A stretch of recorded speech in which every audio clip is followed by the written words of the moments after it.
तो स्वागत है आपका ज्योग्राफी की एक और नई क्लास में, जिस क्लास का आज का टॉपिक है आपका सौर मंडल के ग्रह। आज हम ग्रहों के बारे में बात करेंगे। जो 8 ग्रह हैं उनको सभी को हम पढ़ लेंगे, है ना। तो सौर मंडल की खोज जो तो कॉपरनिकस ने किया था, और सौर मंडल का जो मुखिया है वो हमारा सूर्य है। सौर मंडल में कुल 8 ग्रह हैं, है ना। बुध, शुक्र, पृथ्वी, मंगल, बृहस्पति, शनि और वरुण, है ना। ये 8 ग्रह हैं जिनके बारे में आज हम चर्चा करेंगे। तो स्टार्ट करते हैं बुध से, है ना। बुध जो तो सौर मंडल का सबसे छोटा ग्रह जो तो बुध है। सूर्य के सबसे निकटतम ग्रह बुध है। सबसे तेज सूर्य का परिक्रमा करता है वो बुध है। बुध जो तो 88 दिनों में सूर्य का जो तो एक चक्कर पूरा कर लेता है। और बुध में जो तो वायुमंडल नहीं है, बुध ग्रह में वायुमंडल नहीं है, अर्थात किसी भी प्रकार के जो उल्का पिंड होते हैं बुध ग्रह में जो तो बहुत सारे उल्का पिंड गिरते हैं, जिस कारण जो तो वहां पर गड्ढे बन जाते हैं। उल्का पिंडों के द्वारा बनने वाले गड्ढे को हम जो तो क्रेटर कहते हैं।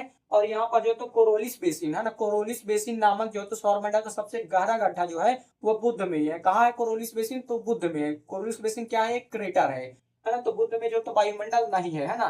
बुध का जो नाम है वो रोमन संदेश वाहक देवता के नाम पर पड़ा है ना। तो बुध जो तो सौरमंडल का सबसे क्षुद्रतम, तीव्रतम और, है ना, निकटतम ग्रह है। ठीक है, तो ये बुध हो गया। अब बढ़ते हैं हम आगे शुक्र की ओर। ये जो शुक्र है ना, शुक्र जो तो सौरमंडल का सबसे चमकीला ग्रह है ना। सौरमंडल का सबसे चमकीला ग्रह जो तो शुक्र है।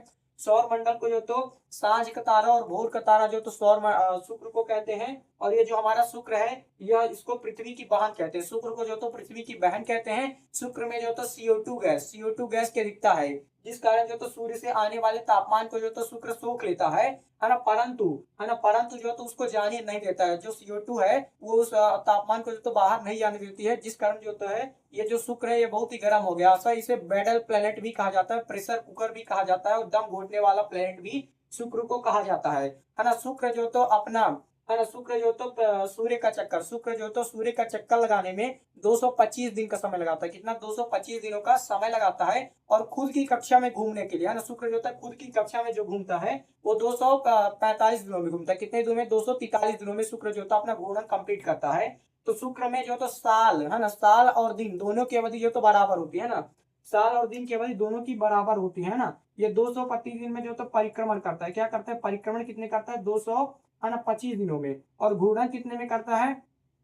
तो ये घूर्णन करता है आपका, है ना, 243 दिनों में, है ना। तो एक साल मतलब कि 225 दिन, और एक दिन यहाँ पर कितना होता है? 243 दिनों का। तो साल और दिन दोनों बराबर होता है, रात दिन एक बराबर होता है ना। सबसे लंबी रात और सबसे लंबा दिन कहाँ होता है? शुक्र में होता है ना। शुक्र को जो तो दम घोटने वाला प्लैनेट भी कहा जाता है ना। तो शुक्र के बारे में हो गई। शुक्र में कौन सी गैसों की दिखता है? तो CO2 और SO4, है ना। CO2 और SO4 कौन कौन सी गैसें हैं? CO2, है ना, प्लस SO4, है ना। शुक्र में CO2 और SO4 गैस की अधिकता है, जिस कारण जो तो शुक्र, है ना, बहुत ही गर्म है, चमकीला है। ठीक है ना। और शुक्र को जो तो पृथ्वी का वाहन भी कहा जाता है। अब ये हमारा पृथ्वी है जो कि नीला ग्रह है, इसको अलग से एक चैप्टर में डिफाइन कर दूंगा।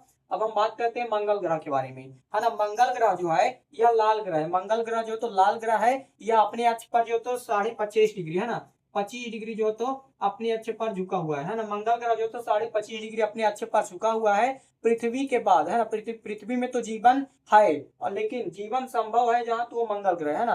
मंगल ग्रह में जो तो जीवन की संभावना सबसे अधिक है। मंगल ग्रह में पानी वगैरह भी मिला है, वैज्ञानिक लोग बोलते हैं, है ना। तो मंगल ग्रह में जीवन की संभावना है।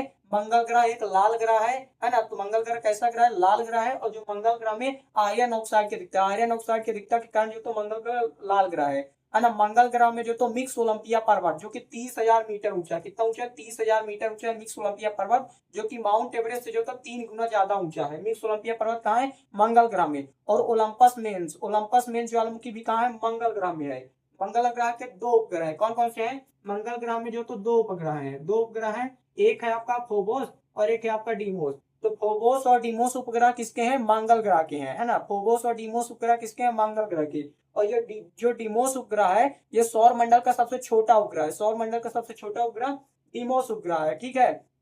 अब हम बात करते हैं आगे। अब जो होता है हमारा ये जो मंगल ग्रह और बृहस्पति ग्रह, मंगल और बृहस्पति ग्रह के, है ना, बीच में जो तो हमारी क्षुद्र ग्रहों की जो तो पेटी होती है ना, यह इधर इधर नहीं जा पाती, क्योंकि यह मंगल ग्रह और बृहस्पति ग्रह के, है ना, गुरुत्वाकर्षण के बीच में जो तो फंस गया है ना, फंस गया है। और इसे जो तो बृहस्पति खींच के रखता है ना। बृहस्पति जो तो इसको खींच के रखता है, इधर है, ये बड़ा है तो इसका कुल, है ना, कुछ काम ही नहीं चलता है। ठीक है, आगे देखते हैं हम। अगला ग्रह आता है हमारा बृहस्पति, है ना। बृहस्पति सौर मंडल का सबसे बड़ा ग्रह है। सौर मंडल का सबसे बड़ा ग्रह कौन सा है? तो बृहस्पति है।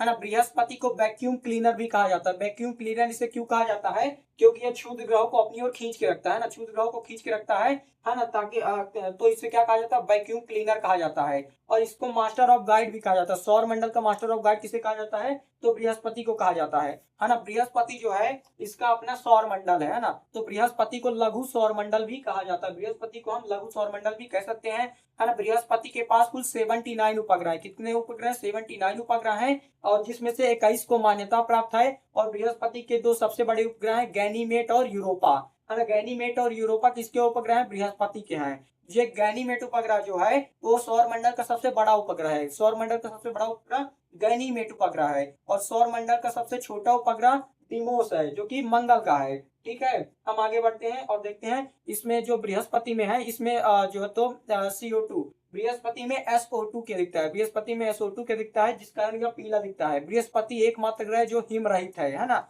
बृहस्पति सौर मंडल का जो तो सबसे बड़ा ग्रह है। बृहस्पति जो तो सूर्य का चक्कर लगाने में, बृहस्पति जो तो सूर्य का चक्कर लगाने में जो तो 12 साल का समय लगाता है। और हमारे भारत में जो कुंभ का मेला होता है वो 12 सालों में ही लगता है ना। तो हमारी जो ज्योतिष थी, है ना, हमारी जो ज्योतिष थी, जो हमारे, है ना, वेद वगैरह है, वो बहुत ही मतलब प्राचीन जो है, जो आज की साइंस जानती है, वो हमारे वेदों में पहले ही लिख दिया गया था, है ना, पहले ही लिख दिया गया था। और बृहस्पति अपना घूर्णन, है ना, मतलब अपनी ही कक्षा में ऐसे घूम जाना जो तो घूर्णन कहलाता है। तो बृहस्पति अपना घूर्णन जो तो 9.5 घंटा में कंप्लीट कर लेता है ना। सबसे तेज घूर्णन जो तो बृहस्पति का है, सबसे तेज घूर्णन बृहस्पति का है। ओके, अब हम आगे देखते हैं। आगे वाले ग्रह आ जाता है हमारा शनि ग्रह। शनि ग्रह को, है ना, शनि भगवान का ग्रह है शनि ग्रह, है ना। शनि ग्रह जो होता है इसका जो घनत्व है, शनि ग्रह का घनत्व सबसे कम है। सबसे कम घनत्व वाला ग्रह कौन सा है? शनि ग्रह है। 0.6, है ना, 0.6 सेंटीमीटर पर, है ना, 0.6 पर सेंटीमीटर क्यूब है ना। शनि ग्रह को अगर पानी में डुबा दिया जाए तो ये डूबेगा नहीं। शनि ग्रह के चारों तरफ, शनि ग्रह के जो तो चारों तरफ जो है तो, है ना, उपग्रहों के 7 छल्ले घूमते हैं। उपग्रहों के कितने छल्ले घूमते हैं? 7 छल्ले घूमते हैं, जिनको ABCDEFG नाम दिया गया है ना। तो 7 छल्लों वाला ग्रह किसे कहते हैं? शनि को कहते हैं, है ना। अब ये जो ग्रह होते हैं हर एक 14 सालों में या जो होते हैं दूर चले जाते हैं। दूर जब चले जाते हैं तो ये दिखाई नहीं देते हैं, तो इसको कहा जाता है ग्रह मतलब ये जो छल्ले हो गए ये गायब हो गए। इसको गायब नहीं, बल्कि इसको हर 14 साल में शनि में रिंग क्रॉसिंग की घटना होती है, जिसमें जो ये रिंग होते हैं ये गायब हो जाते हैं। कितने सालों में होती है? 14 सालों में होती है। रिंग क्रॉसिंग की घटना किस ग्रह में होती है? तो शनि ग्रह में होती है। शनि के पास कुल 82 उपग्रह है ना। शनि के पास कुल 82 उपग्रह है, जिनमें से 21 को जो तो मान्यता प्राप्त है, जिनमें से 21 को मान्यता प्राप्त है। और जो तो शनि का सबसे बड़ा उपग्रह जो तो टाइटन है। क्या है? टाइटन उपग्रह जो तो शनि का सबसे बड़ा उपग्रह है। अब देखते हैं हम आगे अरुण को देखते हैं। अरुण जो होता है, अरुण जो तो ये सौर मंडल का जो तो सबसे लेटा हुआ ग्रह है ना। यह जो तो 85 डिग्री है ना, मतलब कि यह अपने अक्ष पर जो तो 82 डिग्री झुका हुआ है। शनि जो तो अपने अक्ष पर 82 डिग्री झुका हुआ है, तो इसे लेटा ग्रह भी कहते हैं। इसमें मीथेन के दिखता है, अथवा यह नीला कलर का दिखता है। इसे आधुनिक ग्रह भी कहा जाता है। इसके पास कुल उपग्रह 27 है, और जो तो कुल उपग्रह 27 है। और जो इसका सबसे बड़ा उपग्रह उसको ट्रिटोनिया कहते हैं। तो अरुण का सबसे बड़ा उपग्रह उपग्रह कौन सा है? ट्रिटोनिया है। और जो है अरुण है, और अरुण का सबसे बड़ा उपग्रह जो तो ट्रिटोनिया हो गया। ओके, तो ये बातें आपको समझ में आ गई होगी। और सभी ग्रह जो है ना, ये सभी ग्रह जो है ये जो तो पश्चिम से पूरब की ओर घूमते हैं। लेकिन ये अरुण और ये जो शुक्र है ना, इधर से 2 नंबर और इधर से 2 नंबर, अरुण और, है ना, शुक्र जो है यह पूरब से पश्चिम की ओर घूमते हैं। उल्टा घूमने वाले ग्रह कौन कौन से हैं? तो अरुण और शुक्र है। उल्टा घूमने वाले ग्रह अरुण और शुक्र आ जाते हैं हमारे। फिर हम अगले ग्रह को देखते हैं, वरुण, है ना। वरुण जो तो सूर्य से सबसे दूरी में स्थित ग्रह कौन सा है? वरुण ग्रह है। सूर्य से सबसे दूरी में स्थित वरुण ग्रह है। वरुण ग्रह के पास जो तो कितने उपग्रह? 13 उपग्रह। वरुण ग्रह के पास 13 उपग्रह हैं, जिनमें सबसे बड़ा जो तो ट्राइटन है ना। इसी के उपग्रह के नाम पर मैंने अपने चैनल का नाम ट्राइटन एक्स, है ना, रखा हुआ है। तो वरुण ग्रह का सबसे बड़ा उपग्रह कौन सा है? ट्राइटन है। और वरुण जो है तो 165 सालों में जो तो सूर्य का एक परिक्रमा कर पाता है। सूर्य का एक परिक्रमा करने में, है ना, वरुण 165 साल का जो तो समय लगाता है। तो ये हो गए ग्रह। अब ये जो है तो क्षुद्र ग्रह के अंदर वाले ग्रह को, है ना, क्षुद्र ग्रह के अंदर वाले भाग को हम क्या कहते हैं, और बाहर वाले भाग को हम क्या कहते हैं, इसको देख लेते हैं, है ना। तो क्षुद्र ग्रह का जो अंदर वाला भाग होता है, क्षुद्र ग्रह के अंदर वाले जो 4 ये ग्रह हैं, इनको हम इनर प्लेनेट कहते हैं। क्या कहते हैं? आंतरिक ग्रह, है ना, इनर, है ना, प्लेनेट, इनर प्लेनेट, है ना, इनर प्लेनेट कहते हैं इनको, मतलब आंतरिक ग्रह। आंतरिक ग्रहों में कौन कौन आते हैं? है ना। तो बुध शुक्र पृथ्वी मंगल, बुध शुक्र पृथ्वी मंगल ये इनर प्लेनेट है। इनको पार्थिव ग्रह भी कहा जाता है, टेरिटोरियल प्लेनेट भी कहा जाता है। ठीक है, क्यों कहा जाता है इन्हें? क्योंकि यह जो तो पृथ्वी से समानता रखने वाले ग्रह हैं। जो आंतरिक ग्रह होते हैं यह आकार में छोटे होते हैं, इनके पास उपग्रह होते ही नहीं है या फिर कम होते हैं। जैसे कि बुध और शुक्र के एक एक उपग्रह थे जिनको सूर्य खा गया। अब पृथ्वी के पास जो तो चंद्रमा है और मंगल के पास जो तो फोबोस और डिमोस है ना। तो उपग्रह जो तो कम होते हैं या तो होते ही नहीं है। ठीक है, इनका जो घनत्व होता है वो अधिक होता है। आंतरिक ग्रहों का घनत्व जो तो अधिक होता है, या बहुत ठोस होते हैं और आकार में छोटे होते हैं। पृथ्वी का घनत्व जो तो सबसे ज्यादा है, 5.5 सेंटीमीटर प्रति क्यूब है। और जो तो ये हो गए। अब जो तो हमारे जो बाह्य ग्रह होते हैं, जो बाह्य ग्रह होते हैं मतलब क्षुद्र ग्रहों के बाद वाली ग्रहों को हम बाह्य ग्रह कहते हैं। इनको जो तो आउटर प्लेनेट भी कहा जाता है। क्या कहा जाता है? आउटर प्लेनेट में कौन कौन से आते हैं? मतलब बाह्य ग्रहों में बृहस्पति, शनि, अरुण और वरुण आ जाते हैं। जो बाह्य ग्रह होते हैं वो आकार में बड़े होते हैं, है ना। घनत्व तो बहुत ही कम होता है, बड़े बड़े होते हैं लेकिन अंदर से खोखले होते हैं। तो आकार बड़ा होता है, घनत्व तो कम होता है ना। इनके पास उपग्रहों की संख्या बहुत ज्यादा है। जैसे कि ये बृहस्पति है आपका, इसके पास जो तो 79 है, शनि के पास 82 है, इसके पास 27, इसके पास 13 है ना। तो उपग्रहों की संख्या भी अधिक होती है इनके पास। ओके, अब ये क्षुद्र ग्रह है। क्षुद्र ग्रह जो होते हैं किसी भी ग्रह का चक्कर नहीं लगाते हैं। अब होती है एक बात कि ग्रह क्या होता है, ग्रह की परिभाषा आप कैसे लिखेंगे? तो ग्रह उस है ना वैसा आकाशीय पिंड जिसका अपना ऊष्मा और अपना प्रकाश नहीं होता है ना। वैसा आकाशीय पिंड जिसका अपना ऊष्मा और अपना प्रकाश नहीं होता है। तो और वह जो तो ऊष्मा और प्रकाश के लिए, ऊष्मा और प्रकाश के लिए अपने नजदीकी तारा पर आश्रित होता है ना, अपने नजदीकी तारा पर आश्रित होता है तथा उसी का चक्कर लगाता है ना। तो ऐसे है ना, ऐसे आकाशीय पिंड को हम क्या कहते हैं? ग्रह कहते हैं ना। जैसे कि मान लीजिए है ना, ये पृथ्वी हो गई, पृथ्वी के पास अपना ऊष्मा और अपना प्रकाश नहीं है।